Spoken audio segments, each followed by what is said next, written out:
Hello everyone, welcome back. In this video, we'll be discussing about the third problem of today's biweekly contest, movement of robots. The problem states that there are some robots standing on an infinite number line with their initial coordinates given by a zero-indexed array nums, and they will start moving once given the command to move. Right now, each of the robot will move as per the command given in a particular string s. So if the ith position of S is L, it means the ith robot will move to the left. If the position, if the ith position in S is R, it means the ith robot will move to the right. Now, if two robots collide, they will start moving in opposite directions. You have to return the sum of distances between all pair of robots d seconds after the command, right? So let's try to understand this with an example. Let's say there are three robots R1, R2, R3. Their initial positions are given by nums, right? So they are saying that R1 is at -5, R2 is at -3, R3 is at -1. And we have also given this S which says RLL. It means R1 is moving to the right, R2 is moving to the left, and R3 is also moving to the left. Or basically, when given a command, R3 will move to the left. Now D is 3. It means we have to figure out the sum of distance between all pair of robots after D seconds of given this command. So let's see what happens at D equals to 1 or at T equals to 1. So after 1 seconds, this robot will move to the left, right? This robot will move to the right, and this robot will also move to the left. So R3 will be at 0, R2 and R1 both will collide at -4. Now notice what happened in collision. At collision, they will change their direction. So R2 was moving to the right initially. Now it will start moving to the left. Similarly, R2 was moving to the left. It will now start moving to the right. So at t equals at d equals to 2, what will happen? R2, which was moving to the left initially, will now move to the right. It means R2 will be at 3.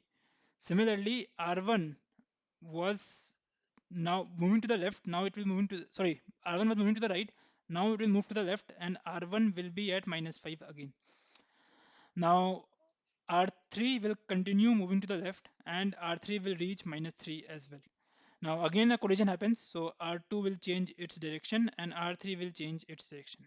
So at D equals to 3, again R1 will continue moving to the left, R2 will be at -4 and R3 will be at -2. So final position of each of these robots are -6, -4, -2. Now what you need to find out? We need to find out the sum of distance between all the pair of robots. And they are saying that I comma j is equals to j comma I. So basically we don't need to figure out distance between 1 and 3 and 3 and 1. We'll count that only once. So the very simple approach could be, let's say you figure out the distance between I and every possible index after I. So I and I minus 1, I minus 2, I minus 3, and so on and so forth. So basically you'll say I will find the distance between 2 and 1, right? I will find the distance between 3 and 2, and I will find the distance between 3 and 1, right? So what is the distance between these two? 2, right? Distance between these two is also 2, and finally distance between these two is 4. So final output would be 2 plus 2 plus 4, which is 8. Now how to solve this? Notice that if you actually perform these simulation, that you will actually do this d iterations to figure out the distance between each of these robots.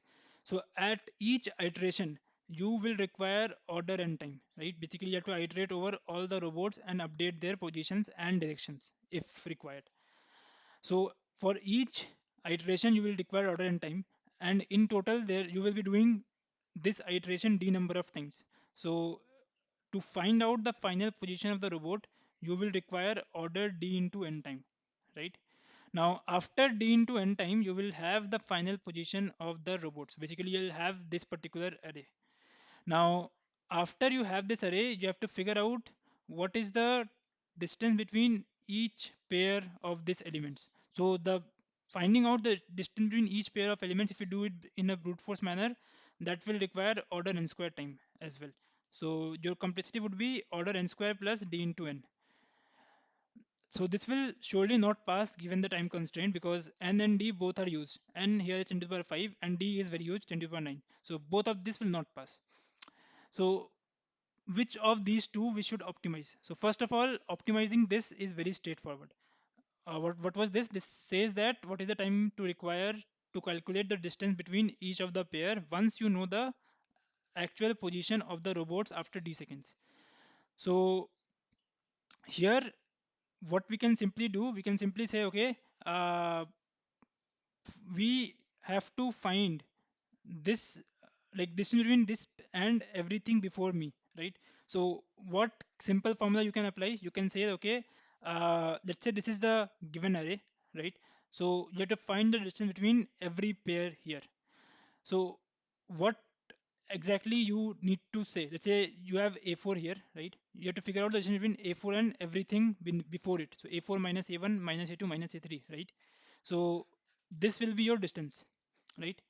But you have to take modulus here, because you don't know which of a4 or a2 is greater, right?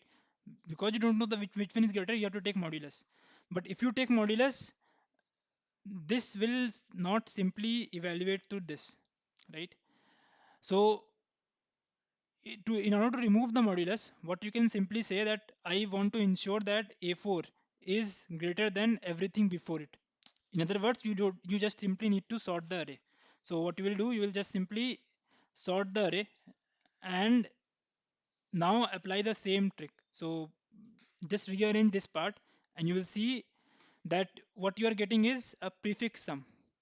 So what will be the distance between a4 and everything before it? Distance between a4 and everything before it would be 3 into a4, which is the number of 3 is the number of elements which is before a4, minus the prefix sum of all the three elements, right? So this prefix sum you can calculate beforehand. So this entire thing would be order 1 and this entire thing is already order 1. So basically in order 1 time you are able to calculate distance between one element and all of its previous elements. So you will just repeat the same trick for all the elements and you will be able to figure out the distance between all the pairs in order n time. So how the pseudocode would look like? Pseudocode would look something like this. Let's say uh, you don't calculate the prefix sum beforehand because you just need it once. So what I've done is just maintain a prefix sum variable. Now inside this loop, what we are doing, we just need to multiply array I with I, because I is the number of elements before I, and subtract the prefix sum from it, right? So after this you will have the contribution of ith element. In other words, you will have the distance between I minus 1, I minus 2, I minus 3, and so on and so forth. And finally, to you like we have done prefix sum plus equals array I, so that it will be used in the next iteration, right? So this entire algorithm would run in order n time, and we will be able to calculate the distance between every pair in order n time itself. So just to recap, we have come up with order n square plus d into n algorithm. Then we saw that, okay, we have to optimize both of them because both of them is not fitting in the given time constraint. So we saw that optimizing d into n was a bit hard because we need to think of collisions here and other things. So we went ahead and tried optimizing this part first, and we optimized this with the help of prefix sum approach, simple prefix sum approach, and we optimized it to order n. Now once we have done this, we have also figured out that the order of element doesn't matter to us, right? Basically, it doesn't matter which robot was at position 2. We just need to know that there will be some robot at position 2 after d seconds, right? That's the entire thing we need to know to compute this entire to compute the required answer, right? So in other words, the order of robot doesn't matter at all. And because order of robot doesn't matter, we can simply remove the indexes of all the robots. So instead of saying R1, R2, R3, we'll say all of them are R, right? Now, all of them are R, it means we will be able to make a very good observation here. So let's try to do exact same exercise again. So at d equals to 1, what will happen? Uh, this robot will move to the right, this robot will move to the left, so they both reach at minus 4, and similarly other robots will also continue. Now at this point they both collide, and ideally this robot will move to the left and this robot will move to the right, and we have seen this happening here. Now assume that this robot was not there, right? If this robot was not there at all, at d equals to 2, what would happen? This robot will continue moving to left, and at d equals to 2 this will reach at minus 3. So this robot will finally be at minus 3, right? Similarly, let's assume that this robot is not there at all. So in this case as well, this robot will continue moving to the left, and at d equals to 2 this robot would be at minus 5. So notice the what is the state here. This state is exactly similar to what state we wanted, right? So what we can say is the robot here is not the one which has started, but there is some robot which actually is moving to the right and is at minus 3 after d equals to 2. Similarly, there is one robot which is moving to the left and is at minus 5 after d equals to 2. In other words, it doesn't we can assume that there is no collision semantic at all. Each robot will continue moving freely. Again, we are able to say this because we don't want to understand, we don't want the information which robot is at which position. Because of this semantics only, we can simply ignore the collision and say that okay, this one robot will keep moving to the left for sure after the collision, and one robot will move to the right after the collision, and it doesn't matter which of the one is moving to the left or right. We can simply assume there was no collision at all, and this robot continued moving to the left, and similarly this robot continued moving to the right.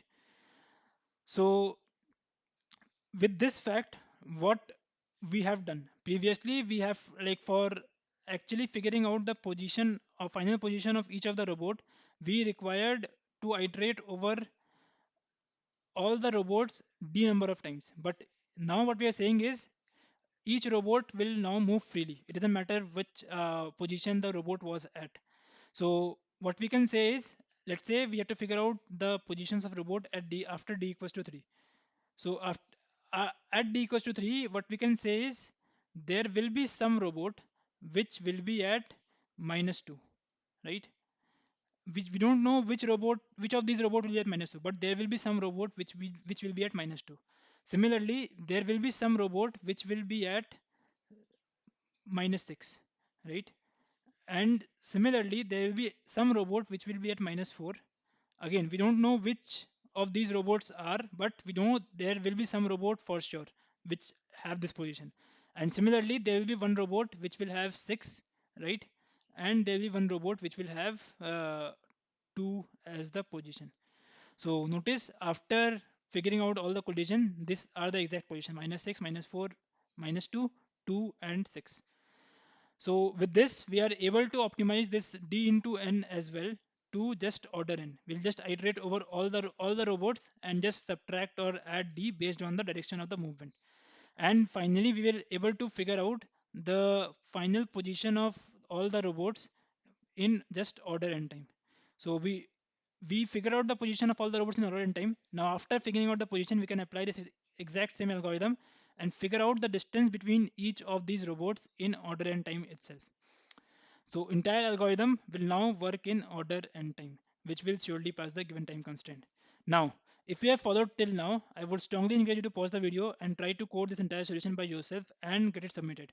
The only difference here is, in the original problem, they have said that you have to take it modulus 10 to the power 9 plus 7 because the sum is very huge.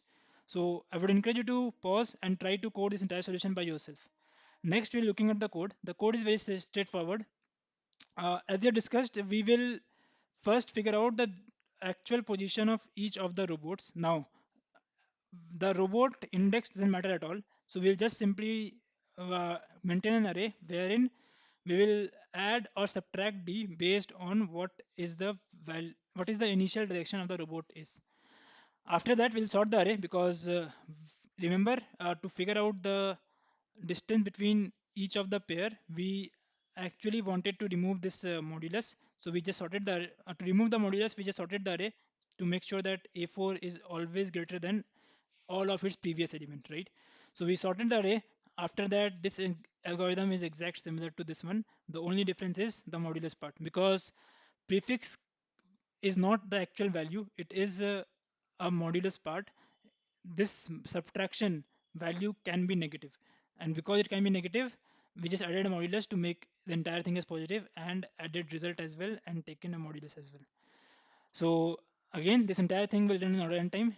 If you have any questions in the particular problem, feel free to post them in the comment section below. I would be happy to answer. If you like the video, give it a thumbs up and do subscribe if you haven't already, and I will see you in the next one. Thank you.